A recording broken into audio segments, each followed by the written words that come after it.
Hello, Nikki. Thank you so much for sitting down with us for one of the Pylon's first ever Pylon profiles. Without further ado, Well, thank you. Yeah. you have been named the Princess of Black Poetry. You have had over 20 honorary doctorates. Oprah has named you one of 25 living legends. Your accolades over the years have just piled up. How did it start? What was the driving force behind Nikki Giovanni? I think, and I say that to my students. I teach the 8 and the 9:30 creative writing class. I love my 8 o'clock. I love my 9:30, but I love my 8 o'clock because anybody that signs up for an 8 o'clock class, they want the class, Yes. and literally they come to me. I tease them all the time, but the kids literally come to me from their dreams. They wake up, put on their jeans or their sweatpants, and they come to class. So you get just this really nice idea of, let's see what we are. I think the most important thing for me and for anybody else actually is finding your own voice. I think you have to trust your own voice. And I think one of the and I hate to say it like this because I'm not complaining about other creative writers, but I think one of the problems is that we say to our young writers, well, this is how you'll get published, or this is how, you'll be able to give a speech, or this is how. And the reality is, it's you. Your first reader, your first reader is you. So when you read, if you wrote something that's supposed to be funny, if you're not laughing, it's not funny. If you wrote something that's supposed to be sad, if you're not crying, it's not sad. And what I'm hoping to help my students learn is to trust themselves. Mostly because you're youngsters, you don't.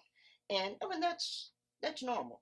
I came up, of course, in the '60s. So my generation was a generation that thought we should change the world. I think we did a pretty good job, frankly speaking.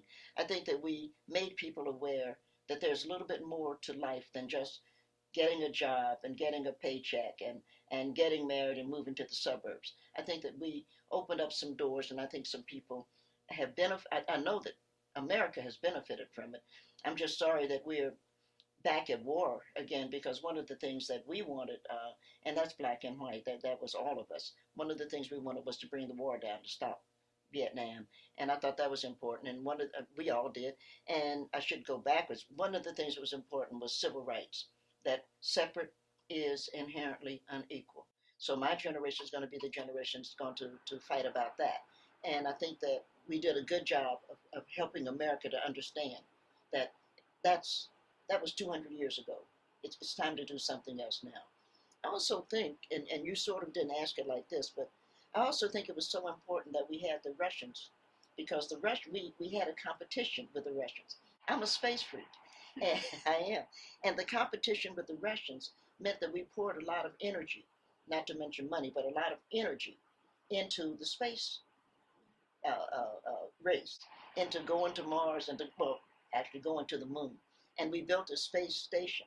And of course, I'm a creative writer, so what I've always wanted, I had the privilege of having lunch with Dr. Gordon, with the head of the NASA. And one of the things that I was saying to him is, we really need to send creative writers because we send the scientists into space, but we haven't sent the creative writers.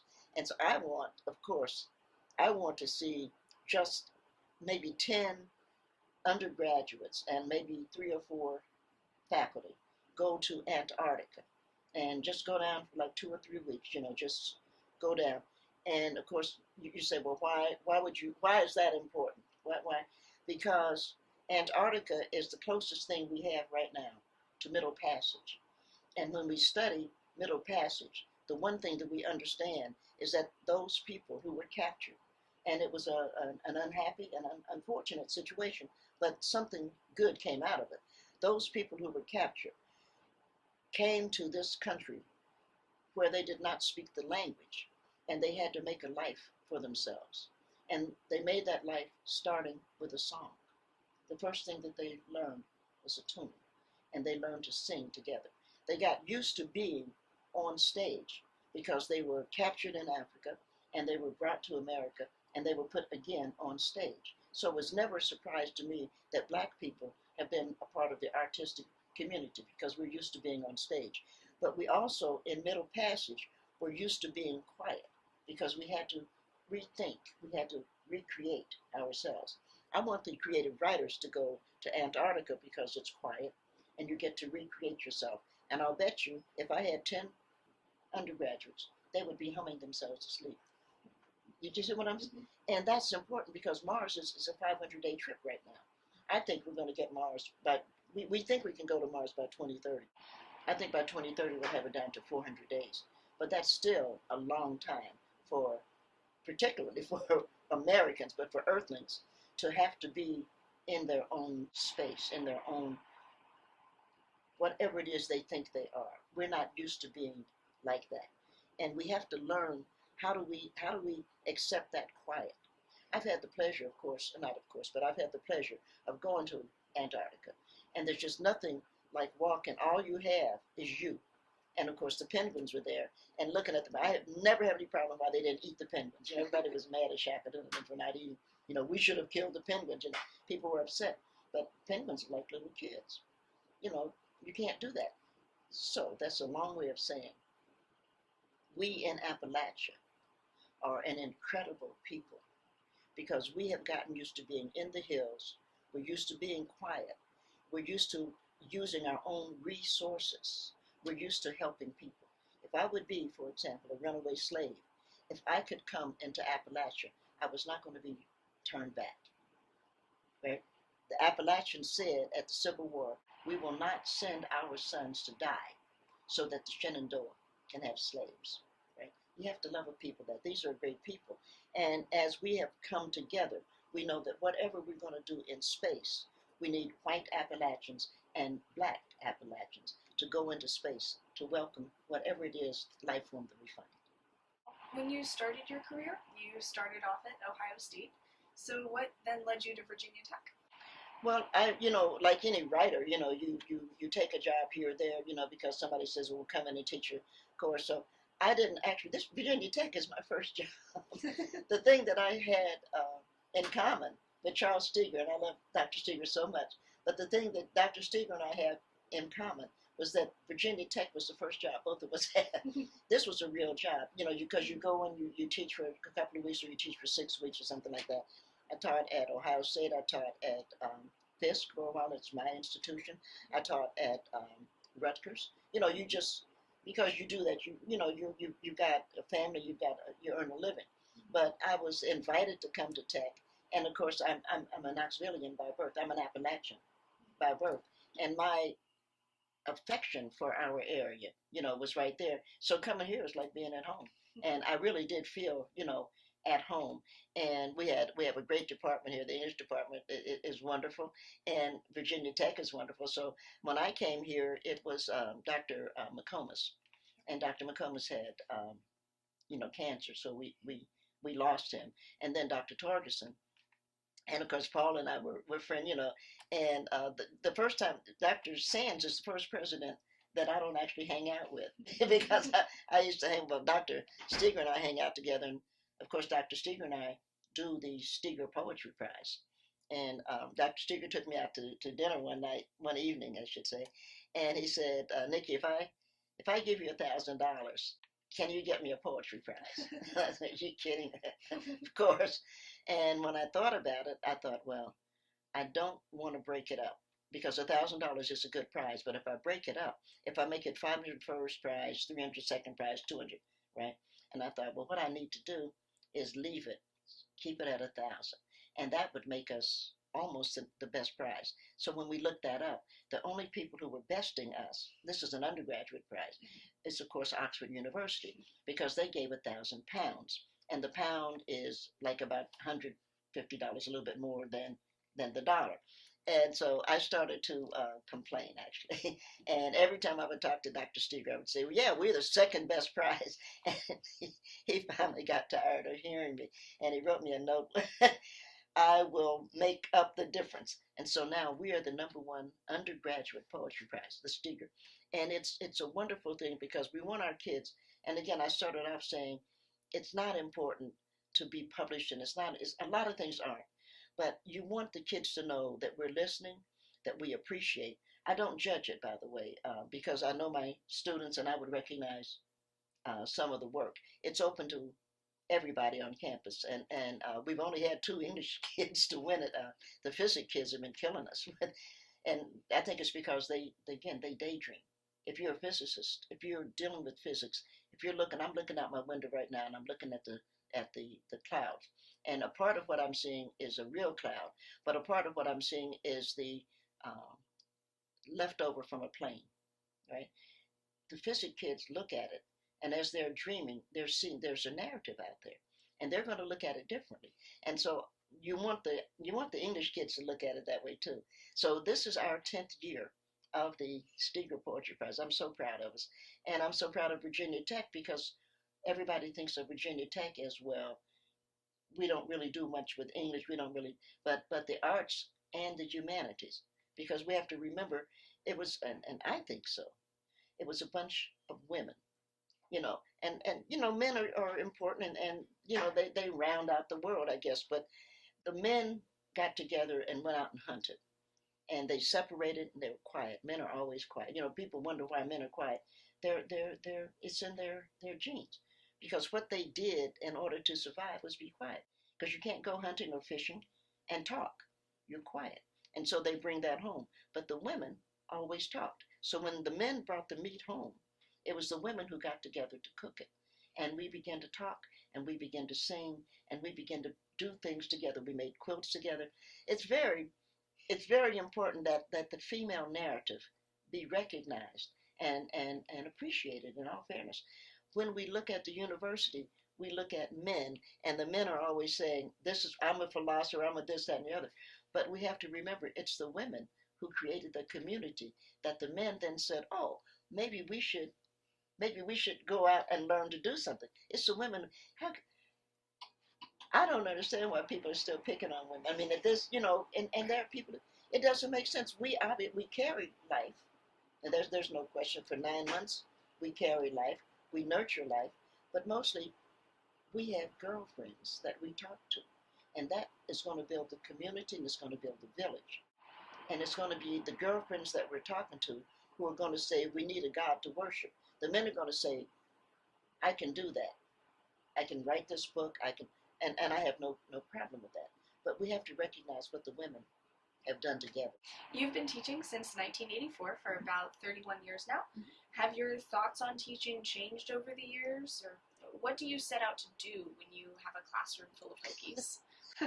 Well, I think if you went back to my first class, or my class 5 years or 10 years, we're going to all have some different things, because I'm working on different things.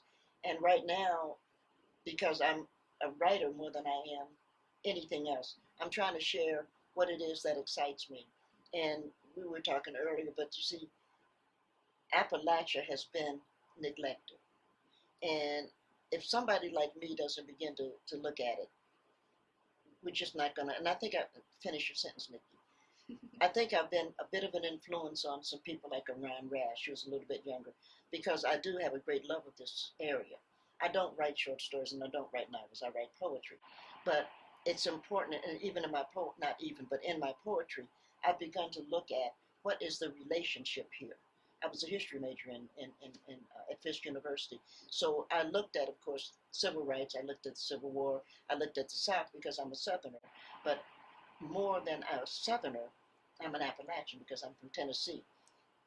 Memphis, Tennessee, of course, if we look at the Civil War, Memphis, Tennessee sided with Mississippi. Right there, you could reach out and touch it. Nashville, of course, sided with the South simply because Nashville is all about money. But it was, it is, but it was Knoxville that sided with Appalachia. And it was that decision that Knoxville, Tennessee made that kept Tennessee from having to be occupied. If it hadn't been for Knoxville, Tennessee would have been occupied. Like, if you're ever on Jeopardy, and they said, what's the only state in rebellion against the Union that was not occupied? It's Tennessee. And it's because of what Knoxville did. And so as you start to think about that, you think, well, we are missing something. And there's a story about who we are here that has not been told. And so somebody like me just opens doors and open doors. And that's what the kids are hearing from me now. And I think I want them to think about where we are and what. I don't want them to just fall into the habit of this is what we've heard. I love it, by the way. We're doing a thing here, Hokies Don't Hate. I just thought that was incredibly wonderful because we don't. And we could also say, Appalachians love. There's something else going on here that needs to be expressed. And so hopefully I have taught some good writers. I'm actually teaching, and I won't call his name, but I'm actually, or their name I should say, I'm actually teaching 2 football players who are the best athletic writers I've run across. And I don't know, one of them I know is going to be drafted by the NFL because he's just an incredible football player. But I'm saying to him, you can't play football all your life. One day your knee's going to hurt or your ankle's going to hurt or something's going to happen. And when that happens, I'm really hoping that you'll sit down and think about the stories, the narratives, and of course my dream.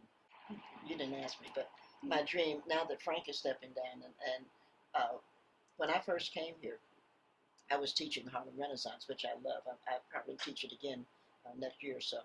And what I wanted to do, because I like to have events, and I had a fish fry on the drill. We were over in Williamsville. I had a fish fry on the drill field. And like everybody, I was new to Virginia Tech. I really didn't know that many people. And I was like, oh, nobody's going to come, this crazy woman having a fish fry. And I looked up, and Frank Beamer bought his football team. It brings tears to my eyes because he didn't have to do any of that. And he came to my fish fry, and it really made the difference. And so I support Frank. But what I want to do now that he is stepping down, I'm really, really hoping to be able to sit down with Frank as you're sitting here. Because Frank is, I think, from Farmville. And I don't know, it's my thought, and I want to talk to him, that at some point as a kid growing up, looking up at the stars at night, he saw a narrative. And that narrative got translated into football because football is a narrative. And you laugh, but it is. And the reason that we've had such success is not that we had big guys or any of that. We've had success because Frank had a narrative that if you go here and you go here, then he can come there. And I think that I know right now he's busy, and of course, hopefully we're going to get a bowl game, but maybe by summer I would just adore being able to just sit down and talk about the narrative that Appalachia brings to athletics. Because Frank has influenced, aside from the fact that he's the winningest football coach in college right now, but it's not just the winningness; it's that how he's done it. We run a clean, good program, and that says something about us, and it says something about Frank, and it said something about our patients, and so we don't know where it's going. But I want my kids to think, because we're a university, so it's not that we go to the football games on Thursday and cheer and we're glad we win. It's that we're glad we play well, because we lost to Duke. But I was smiling. And I was sorry we lost because I'm not a fan. I'm a fan of Tech. I'm not a fan of Duke. But we played well. And there's something to be said, we as writers, there's something to be said about playing well. Because winning isn't always coming in first. Winning is how you conduct yourself. You touched a little on Hokies Don't Hate, but we were just wondering what issue on campus is most important to you right now? Probably, really, we are growing. And I mean no disrespect to Dr. Sands and the new administration, but I think we have to be careful that we don't grow so quickly that we don't get to know each other. Because one of the things that happened when I came here, 30 years ago, you could get to know each other. You could go over and have lunch, and you could get to meet people. You could get to know your students, And we keep bringing 1,000 students, 500 students in every semester. We're not going to know each other. And when we don't know each other,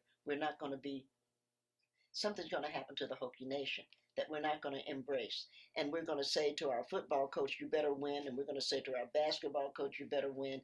And we're going to say to the writers that come in here, well, did you win a prize? Were you nominated? It's going to become not as warm. And I think that we are a land grant college. And a part of what the land grant college does is we are here to embrace our students, and we are here to embrace not just the students, but look at the number of Hokies who are the parents, and then the kids, you know, look at the number, and speaking of Frank, look at the number of brothers that he has coached. That says something about how we approach things. And I worry a little bit, and as I say, I mean no disrespect, but I worry a little bit about our growth, because you have to be careful that we are a family. We are the Hokie Nation. So we should be able to still know each other. We should be able to reach out to each other. It's more than just, we made another $1,000,000 or whatever it is we make. It's more than that. It's how we look at each other, and how, when you leave us in 4 or 5 years, or as you graduate, and you think about, oh, I'm going to go back.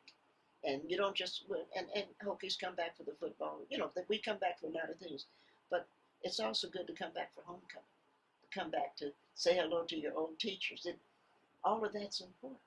And you can't lose track of that because we're trying to do something that probably is not going to work as well. Does that make sense? Mm-hmm. And again, I mean no disrespect, but I'm always being fascinated that Harvard and Yale didn't grow. They stayed because you want your people to know your people, so that we can all call on each other. We can all celebrate with each other. We can all feel like we know each other. And that's an issue. Now we're going to shift into some questions about some stories that your students come out of class with. Firstly, you have a tattoo on your arm that your former students like to bring up. What is it, and why did you decide to get it? My tattoo says Thug Life. I don't know if you can see it. I got it because, of course, but I'm a fan of Tupac Shakur. And Tupac was shot on a Monday, and he died on a Thursday.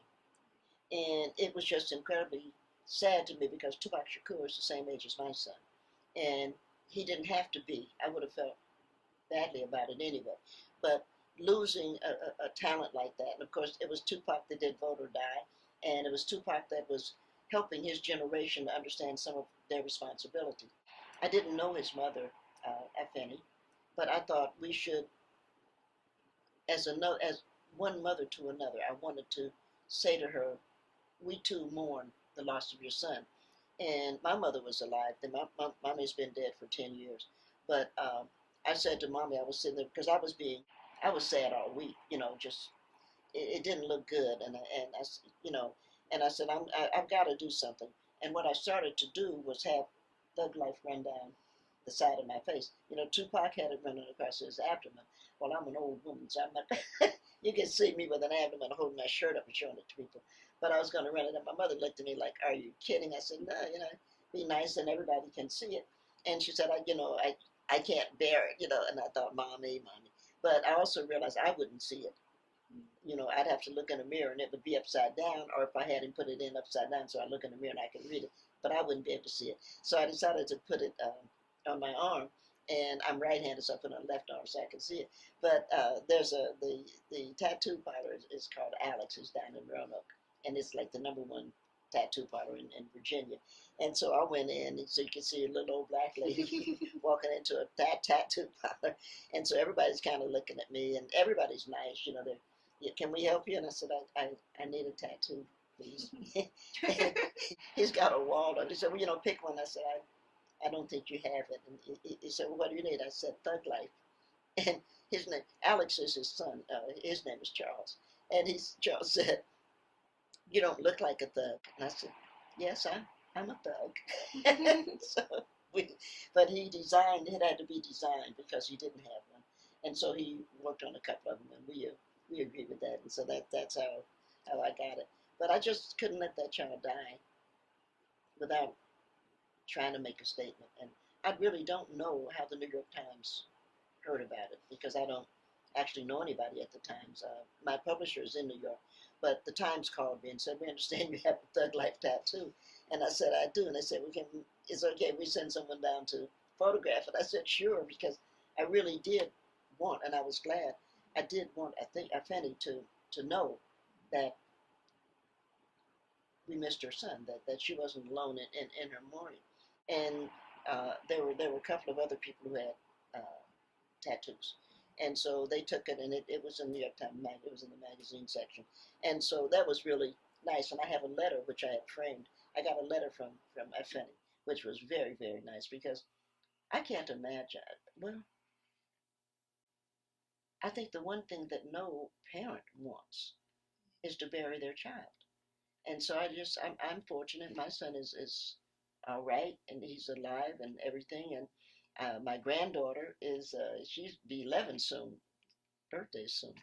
And so I think that that's very lucky, but you just don't want to bury your child.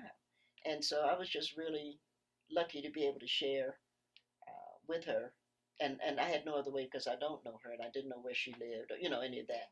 And so it was just really nice to let her know, yeah, we too mourn the loss of your son. And as you can see, it's it's there. I had Prince, of course I love Prince, but there's Tupac, and that's a great loss for this generation. And there have been some interesting people, and his influence is tremendous, as you know. But in all fairness to the hip hop generation, they really haven't come up to that level. That no, Tupac was special, and I think he remains special. You have a bat named after you, the Micronycteris Giovanni. I think that's how it's pronounced. What were your thoughts when you were told someone wanted to name a bat after you? Well, there's Dr. King, and there's the bat there.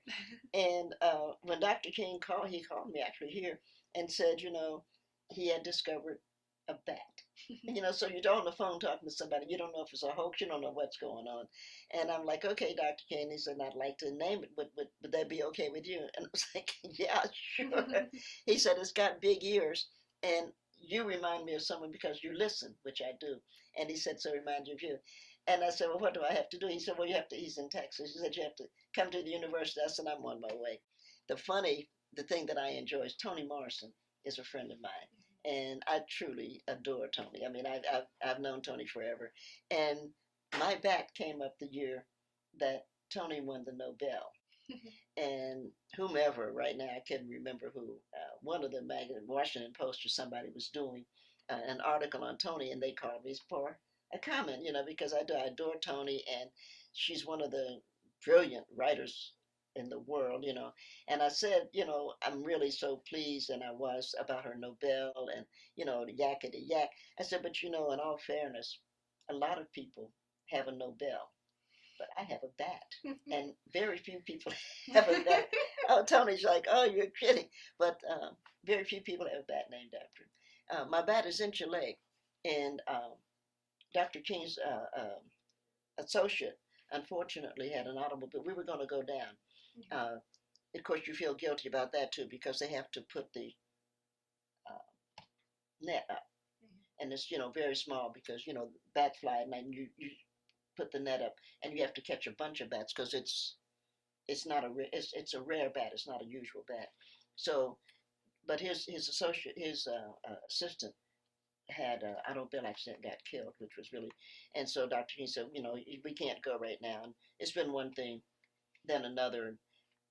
Maybe before all is ended, we both will end up going down to Chick-fil-A just to see. But we haven't been together to go down. And again, it's one of those things you feel guilt. I would love to go down bat catching, but then the other bats that are not what we're looking for, they get lost too. So it's always a bad. I was speaking to Toni Morrison. I was talking to Toni the other day, and because I was upset about some things, and she's the person, now that my mom's gone, person I call, and she said, well, something dies so that something can live, and that's the hardest thing in life that we all have to get used to, whether it's a chicken or a fish, it doesn't matter what it is, something dies so that something can live, so that we can learn, so, whatever. And I think she had a good point, but I just didn't want to catch a bat right now. So, but I have a bat. And I went to receive it. We had a convocation at the university, so I am thrilled and you can see where it is. Eventually, my papers are at the Mughal Memorial Library in Boston. That's where my papers go, and it'll go up there. But I just enjoy. That's my desk there, and I just enjoy looking over sometimes and say, I wonder what my dad is thinking. So, He's a cute one. oh, he is cute. Well, see, Dr. King, and again, I think I'm like that. I almost, and it doesn't say that I'm not going to, but I'm working on a new book that initially was going to call Surveillance, because I watch and I listen. It's what I think it's what any poet does. I don't know about novelists or playwrights, but I know poets watch and listen, and that's what we do. And so I look at his ears sometime, or her ears sometime, and I thought, oh, I wonder what she's what she's hearing. Yeah. Well, our last question now is taking it back a few years. One thing that we all want to know more about is how apparently Morgan Freeman owes you a car, and how does something like that happen? Morgan was my next door neighbor. When I lived in New York, Morgan was married to Jeannie at that point. They are since divorced, but Morgan was married to Jeannie, and he was just beginning his acting career, and he was in DMZ, the militarized zone, and that was in the Village. We lived up on Amsterdam and heck, I really forget. I want to say 82nd or something like that, but we were in Amsterdam Avenue, and I'm in here, he's there. It was a heck of a neighborhood, by the way. Right downstairs from me was Cornell Dupree, who plays for Aretha Franklin. Right across the street was uh, Milton Graves and Don Pullen. And Don Pullen is from here, he's pianist. There from here is right across the street. Around the corner is Eugene McDaniels, Feel Like Making Love to You. And down this way was Gregory Hines, so the neighborhood. And I traveled, it's poets had to do, I traveled a lot, but he had to go down to the Village. So I was going, I don't know right now, so I was going someplace, and Morgan needed to go there, and he would borrow my car. And I said to Morgan, well, I'm going to be gone for a couple of days. You take the car and, just bring it back and park it. Well, he got a call from, I think, the Cleveland Playhouse now, if I'm not mistaken. And of course, he did what actors do. He left. But in New York, as you may or may not know, you have to move the car from one side of the street to the other. So the car wasn't moved, right? And so it got towed. By the time I got back to New York, my car is gone. It's a little Volkswagen. He's still in Cleveland. So it's like, Morgan, the car got towed. And he's like, I don't have any, I don't have any money. Well, I didn't have any money either. It was cheaper for me to do what I did, which is buy a new car. But I said, Morgan, you owe me a car. And we used to laugh about it. But then he became Morgan Freeman as we know it. And I ran into Morgan in L.A., and I ran into his granddaughter at this point, because it's been a while. We see, but I ran into his granddaughter. And she was talking, she's the nicest kid in the world. I said, your granddaddy owes me a car. And she said, really? I said, yeah, he got my car towed away and it was gone. And she, Granddaddy, Nikki said you owe her a car. He said, I don't owe that girl a car. I said, your granddaddy's lying. He owes me a car. I ended up writing a piece about it in the collected poetry of Nikki Giovanni, because Morgan still owes me a car. I know he's not going to. I've accepted that I'm not going to get it, but Morgan owes me a car. So, You're setting the record straight. yes. He owes you one. He definitely owes me a car. So. Well, we've really enjoyed talking to you, and thank you so much for taking the time to do this interview with us, Nikki. It's my pleasure, and good luck with the magazine. And anything that my writers, I have good writers too, and I will be talking to them about it.